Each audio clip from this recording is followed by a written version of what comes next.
Ini adalah tahun ketiga kami melaporkan buku sejak terbentuknya Bumdesma Manusia Sejahtera Segala Hadir di bulan Oktober 2023. Ada beberapa capaian yang kami peroleh, yakni tadi itu sudah disampaikan oleh Ibu Dirut dan Bapak Camat, yaitu pinjaman kita mencapai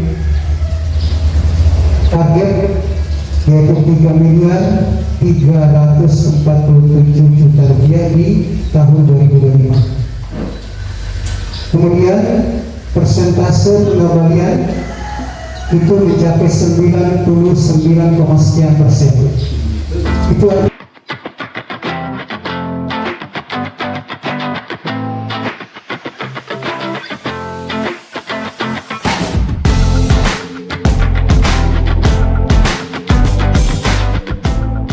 misalnya kalau desa berikutnya berarti bukan dua lagi, tapi tidak mutlak selalu hanya satu desa. Kalau ternyata surplus kita besar, kemarin kan itu berapa ya? Kemarin itu kita ya, sekitar, pokoknya kalau sekitar 6 jutaan mungkin masih iyalah. Tapi ketika mencapai misalnya andaikan surplus kita ke depan tembus di angka 6 miliar, andaikan ya, andaikan 6 miliar yang ketika surplusnya dibagi itu bisa dapat 20 juta, nggak harus satu desa, bisa dibagi dua itu surplus kita itu untuk dua desa. Tapi karena tahun ini hanya 5,6 kecil ya kalau kita membagi dua, sehingga 5,6 ini kita bisa satukan di satu desa. Sehingga seperti apa nantinya? Yang jelasnya angkanya 5, karena nanti teman-teman Bumdesma nanti mengkonfirmasi ke pemerintah desanya dalam bentuk apa bantuan sosialnya ini. Berarti barangkali ada laporan, laporan yang disampaikan oleh ini, jadi ini laporan sebagai pengawas. Saya sudah mengambil sebagian dari laporan ini. Mengapa? Wujud bahwa saya sebagai pengawas, ya meskipun jarang kurang tahu perkembangan. Ya, saya bisa diskusi, bahkan mencoba-coba lagi untuk membentuk unit usaha, tapi saya belum memberi sinyal karena pertama dari segi kalkulasi risiko, ya, terus kedua juga pasti tahun-tahun pertama kita masih bawa modal. Untuk usaha tentu belum bisa langsung itu untung, karena bawa modal dulu. Nah, konsumsinya kalau itu tadi bersama, ya tentu bukan cuma surplus yang dihitung bersama, tapi tentu defisitnya juga dihitung bersama. Baguslah kalau surplus, kalau ternyata defisit, terus seperti apa bentuk pembukuannya itu. Makanya saya belum beri sinyal untuk membuka unit usaha baru, Pak. Nah, tapi alhamdulillah meskipun tidak di bulan Oktober kemarin itu masih 2, sekian itu, ya ternyata tembus akhir tahun Desember itu sampai 3, ada nih gugatan yang 91 ini terjadi kecelakaan sebentar tadi. Mohon jadi perhatian teman-teman desa supaya ke depan kita bisa lebih maksimal. Terlepas dapatnya kita ini insentif dari ini, tapi demi membantu warga-warga masyarakat kita itu. Kalau apa ini perputaran Ibu Bumdesma ini besar, ya tentu banyak juga kelompok yang bisa kita bantu. Itu barangkali laporan gambarannya, dan mohon maaf kalau sedikit saya mengambil jatah dari teman Bumdesma untuk menyampaikan gambaran kepada kita tentang capaian yang telah dicapai. Ya, bila kurangnya mohon dimaafkan. Bila itu berdaya, wassalamualaikum warahmatullahi wabarakatuh.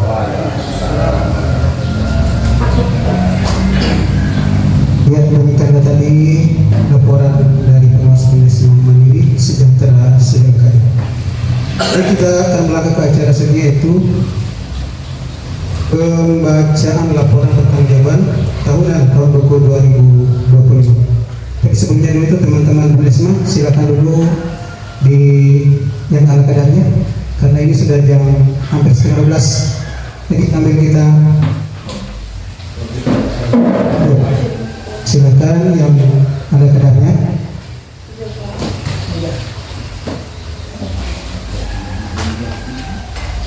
Jadi Bapak dulu silakan dicicipi ala kadarnya sambil kami menyampaikan laporan pertanggungjawaban kami.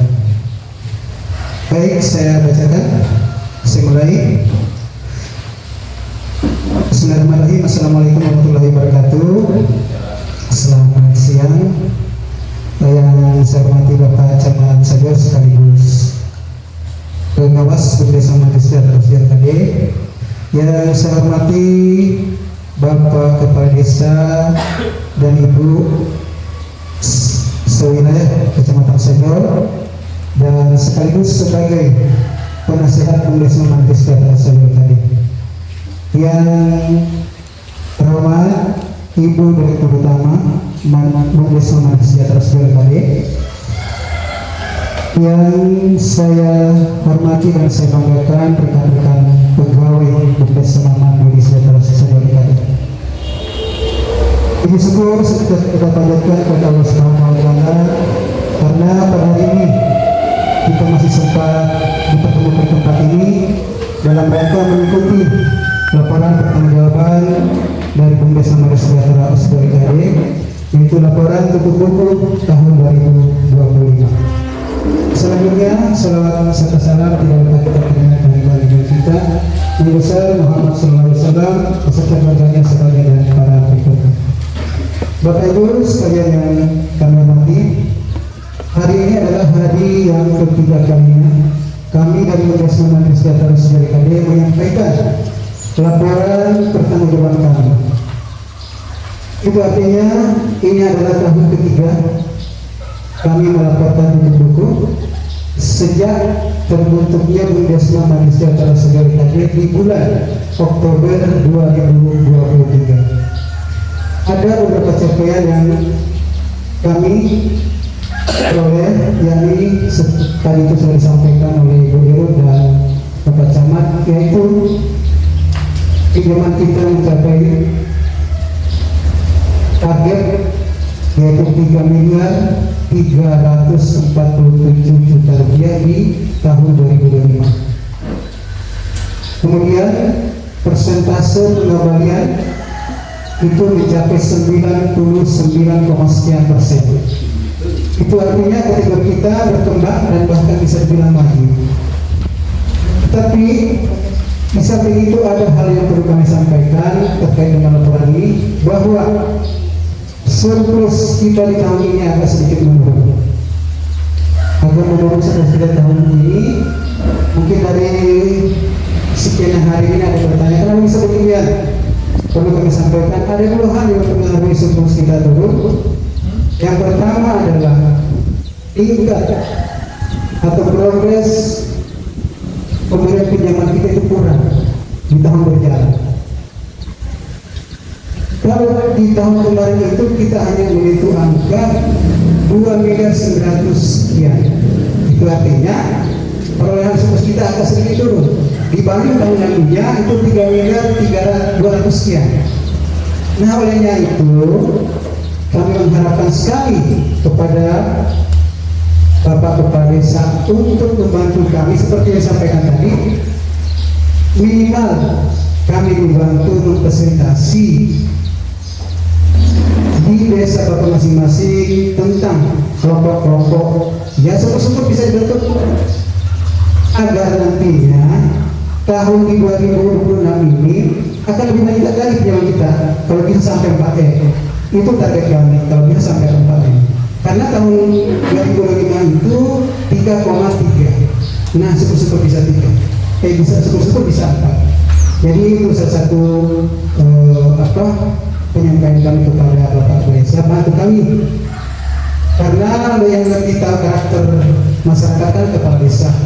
Tetapi tidak harus juga bahwa seluruh, tentu dilihat juga ada orang-orang yang bisa diberikan, kan ada juga yang tidak itu. Karena kalau juga terlalu banyak tetapi membuat masalah itu juga berisiko kepada kendala angsuran yang terlambat.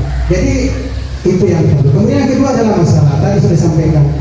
Karena kalau tunggakan juga banyak, itu akan meminta untuk risiko pinjaman sehingga surplusnya kurang. Jadi oke, mungkin Bapak Kepala Desa dan semua yang hadir memahami apa yang saya sampaikan. Baik, kita akan langsung kepada pembacaan Anda buka halaman pertama di kolom neraca. Di kolom neraca ada di kolom sebelah kiri harta, ada kas operasional Rp1.595.550. Ada kas pengembalian SPP ada Rp55.380, sehingga total kas Rp56.903.550. Ada bank pengembalian PP ada sebesar Rp100.232.874. Pinjaman SPP yang bergulir di kelompok seluruh wilayah Kecamatan Solo itu 2 miliar, yang ada di seluruh wilayah Kecamatan Solo Rp2.040.430.000.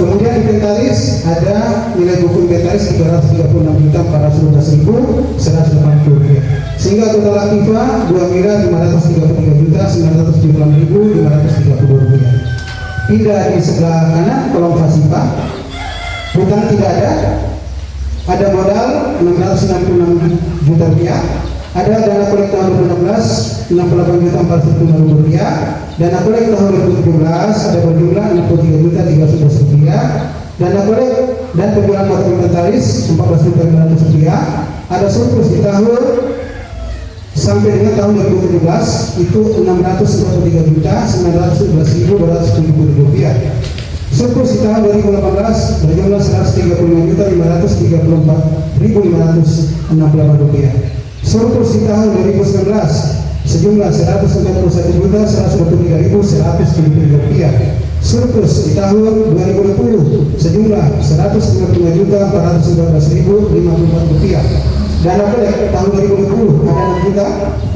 Surplus di tahun 2021 Rp199.183.282. Surplus di tahun 2022 Rp126.161.250. Surplus di tahun 2023 Rp123.296.145. Dana kolek tahun 2023 Rp8.694.712. Penyertaan modal desa 65 juta. Dana kolek tahun 2024 sejumlah 2 juta. Surplus di tahun 2024 sejumlah Rp80.074.119. Surplus di tahun berjalan tahun 2025 ini sejumlah Rp133.347.940. Total Fasipa Rp2.533.948.535 berimbang. Kita pindah ke halaman berikutnya, yaitu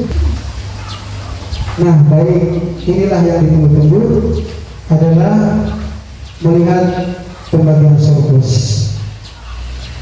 Oke, laporan hasil gunung-gunung kita dan punya surplus. Di surplus tahun 2025 ada nilai Rp103.347.947. Kemudian dikurangi dengan cadangan risiko pinjaman sebesar Rp20.404.300, sehingga didapat surplus bersih Rp112.993.647. Nah, inilah yang dibagi, yang 50% ke modal, yang 20% ke KD, 25% ke SAU dan pegawai, yang ke-5% dana sosial.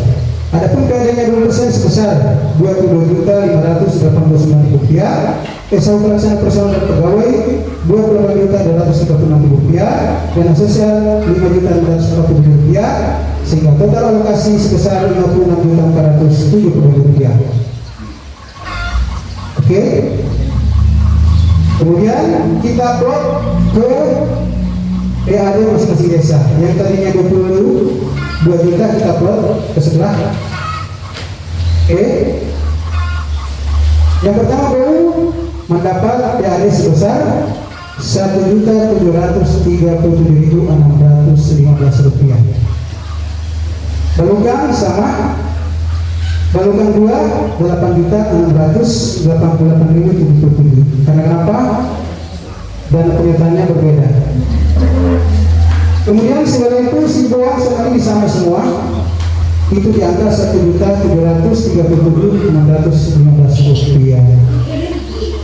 Kita ada penyampaian yang kurang berkenan di Bapak sekalian. Kami akhiri, wassalamualaikum warahmatullahi wabarakatuh. Waalaikumsalam.